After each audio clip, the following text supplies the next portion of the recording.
Welcome back to another OG video. Today I am going to do something a little bit different, and that is I'm going to go through my personal portfolio. Now, as most of you are aware, I have been in crypto since 2017, so I have seen 2 bull runs now, and this will be my 3rd. Going through a bull run is all great fun and games. However, you have to be disciplined, and hopefully by me showing you my portfolio, you get some insight into what I talk about on the daily streams, as well as how I see crypto going. So what I've done is I've broken this video down into 3 categories. They are my big long-term holds, they are my medium-term holds, and they are my short-term holds, which I may or may not buy back into in the next bear market. Now, as you would expect from what I would consider to be a mature portfolio, that is somebody of my age, I am 50 in October. You are old. So cool. It will be somewhat different to maybe some of yours who may be in their 20s or 30s that want to take more of a gamble or a risk. So what I'm going to do is I'm going to bring up the top 5 or 6 coins on the screen now and talk through why I hold them and why I hold such a percentage of them. And in first position, as you would expect, is Bitcoin, coming in at 50.1% of my total portfolio. Now, this has changed slightly. Probably about 2 years ago, it was 60%. But what I have done over the last probably year and a half is I've added to my portfolio, and that has slowly started to deteriorate Bitcoin down to be 50% of my portfolio. However, it is still my number 1 pick, and I have held this since 2017. Along the way, of course, I have been caught in several scams and tricks, as most of you have also been. Things which not necessarily were obvious at the time, but ended up being problems, such as Celsius, where I lost, I think, 0.1 Bitcoin at the time. And that has helped bring it down from 60 to 50%. But it's still half of my holdings, and it should be somewhere between 40 and 60% of your portfolio. In second position, I have ETH, coming in at just under 17% of my portfolio. Now again, I didn't know what my portfolio makeup looked like exactly when I made this video, but it's not a million miles away from the market dominance of Bitcoin and Ethereum. So I hold just under 17% in Ethereum. I still think it's the number 2 coin and will be for the foreseeable future. Remember, the ETF is now live. We just need to wait for Grayscale to stop selling. Point number 1. Point number 2, we need for other funds to start adding an ETH allocation to their funds, as we have seen with Bitcoin. Do not expect us to be at these prices forever. It will rise and it will go up. In third position, I hold USDC, USDT. That's just under 9% of my allocation.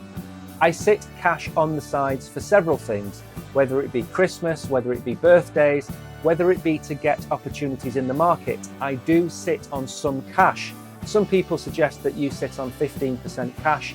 I think during the bull run, that's a very high amount of USDC or fiat. I think you should be holding somewhere between 5 and 10% for dips. And remember, if you are taking profits out of smaller coins, they should probably be going into fiat or Bitcoin, depending on what your risk appetite is. If the market is coming down, then obviously USDC is the best way to hold it. If the market is still going up, then swapping from memes, from alts into Bitcoin is the best course of action. Now, surprising to me as well as to you, I hold 8% of my portfolio in Crow. Why do I do that? Because I am a VIP member of Crypto.com. That gives me a card, that gives me perks, that pays for my Netflix, it pays for my Amazon, it pays for my Spotify. I am, I believe, a platinum or silver member. I don't know which one it is, but I hold quite a few 100,000 Crow. Now, I don't advertise this on the channel, and I don't suggest that you go out and buy Crow. It is an exchange coin after all, and should be treated as such. I'm not expecting this to go great guns in the bull run. If it gets to 50 or 60 cents a coin, fantastic. Then I'll probably sell some of those that I've got in DeFi, but I'm not going to unstake the Crow that I have on my card, because the perks it gives me, the 7 or 8% return it gives me, everything I get from that outweighs the price action. If it gets anywhere near $1, which I don't think it will, then I will probably unstake and restake. I've held the coin from 15 cents all the way up to 98 cents, all the way back down to 5 cents. I'm not going to sell it anytime soon. Sol is coming in at 7.5% of my portfolio, a little bit less than I would have liked. I was expecting to maybe have about 10% in Sol, but again, it's one of the solid top picks. Remember, you have short-term, medium-term and long-term coins. Long-term coins are ones that I'm not going to hold through the bull run, the bear market and the bull run. They are the coins I'm going to try and sell between April and May next year and October and November next year, and then buy back. They are the coins I will buy back, hopefully at the pits of the bear market in 2026. So Sol, I expect to outperform Bitcoin and Ethereum and of course Cronos over the next 12 months, and I do expect it to 5 or 6x. So they really are my top tier coins, the ones that I will be selling and buying back. Now I'm going to go on to the medium term coins. These are coins which, based on the performance in this bull run, I may or may not buy back into in the bear market. ADA is my top pick at 2.8% of these medium term holds. The reason I am so bullish on ADA is very simply put, it is a slow moving juggernaut. It is never going to be the headline act. It is never going to be Taylor Swift. It is always going to be a warm-up act. But over the longer term, over the next 2 or 3 or 4 years, I expect ADA to be a solid performer. And again, my risk profile is not to degen into coins, and we're going to get onto that in a minute. So ADA is the biggest of my medium-term holds, coming in at just under 3%. Now we have a few coins I consider to have a pretty good chance of going on a bit of a run in this bull run. That is Dupe, that is ICP, and that is XRP. Of course, we all know about XRP. The court case is closed. We are expecting 2 months before the price will pump. That's because there is 2 months for the SEC to appeal. That takes us to October, and that fits in with everything else quite nicely. Jupiter, I'm expecting to have a rip-roaring run. I'm expecting Jupiter to go north of $5, $6, even $10 in this bull run. I am very bullish on Dupe. And of all the coins, including Chainlink, one of my favorites, Dupe might be one of those coins that I really do buy back in big in the next bear market. XRP we know about.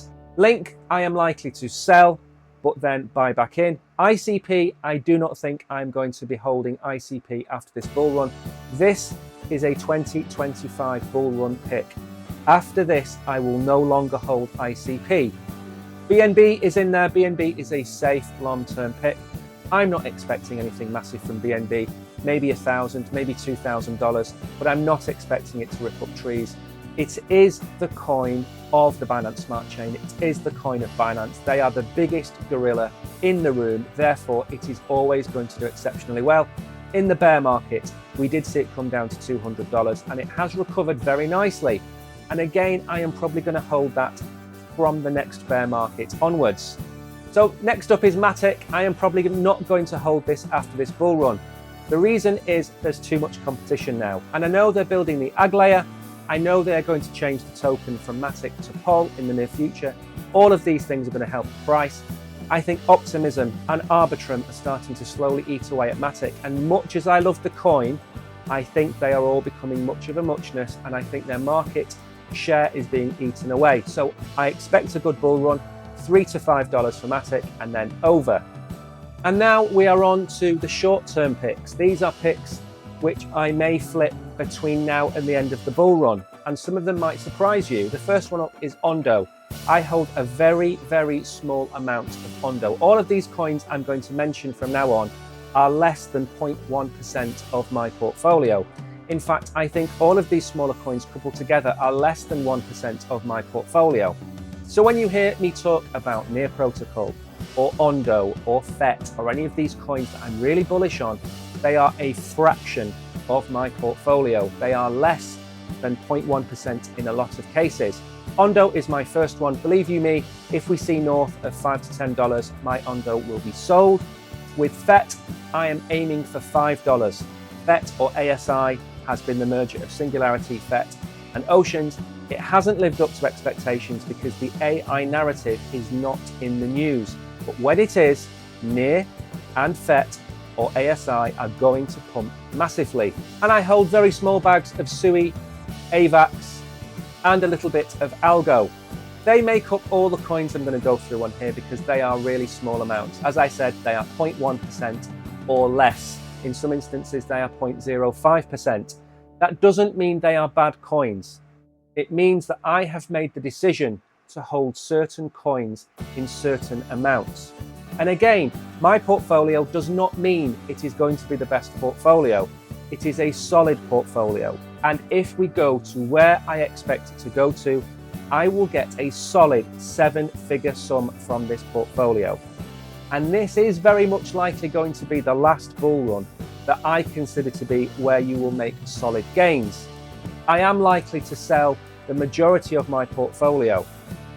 When I buy back in, the decision I have to make and the decision I have to make to help you guys is, do you sell your Bitcoin? That's the big question that we have to answer.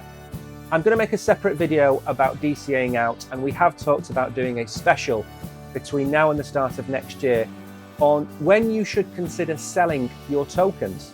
What prices do you have in mind for your tokens? Because when it comes down to it, you don't know where we're going to go. So you need to decide what price you're happy with. Would I sell all of my Ethereum at $10,000? Probably not, but I would sell at least half. Would I sell all of my Ethereum if it hits $12,000 or $14,000? Most probably, and I would sell it to fiat. The same with Solana. If Solana goes north of $800, would I consider selling it? Absolutely. The cost-benefit analysis of holding coins moving forward is what you need to consider. And my portfolio does have a price attached to each token. In a spreadsheet, very simply put, you put the amount you hold, the price it is now, and the price you think it will get to. And that will give you an overall amount of money. If you are not happy with that amount of money, then you need to do one of two things. You need to swap your coins around, or you need to add to your portfolio. My bags, as I've said on many times on the stream, my bags were packed by June, July last year. I'm adding NEAR, I'm adding Ondo, I'm adding other coins, some meme coins as well. But I'm not adding them in any significant amount. A few $100s here, a few $100s there. Every week is all I'm adding to this portfolio. However, I did want to make this video. I haven't made a video for you guys in a while, simply because it's 30 degrees in this room right now. It is absolutely baking. However, it's important that I stay connected to the OGs because I want to make these types of videos for you where you see the inside of everything. You know, maybe we're going to make an inside video of how we do a live stream and stuff like that, because I want to give you a bit of a background to us and a bit of behind the scenes to what we get up to. Because at the end of the day, breaking news on the BBC, at the end of the day, your OGs, you should see what goes on behind the scenes. You should see the clips of us and all those kind of good things. But anyway, enough of that. I'm going to leave as much of the information as I can on the screen as I've been talking through. I'm going to give you some percentages. I'm going to give you some breakdowns. I'm not asking you to copy this portfolio. I'm showing you what I hold. And that is so you know where I am in this cycle and what I am holding. You can already see 65% plus of my portfolio is in the top 2 coins. You can see that I am holding some NEAR, some Ondo, some other coins. I haven't even mentioned the meme coins that I'm holding because I hold fractions. I hold some Bonk, I hold some New, I hold some Bohm. I don't hold any Brett. I don't hold any Popcat. There are coins that I really like and think will do really well, but at the end of the day, how many coins do I want to hold? Anyway, thank you very much for watching to the end of this video, and thank you for supporting us by being an OG member. I have been Mike, you have been great. Until the next video, goodbye.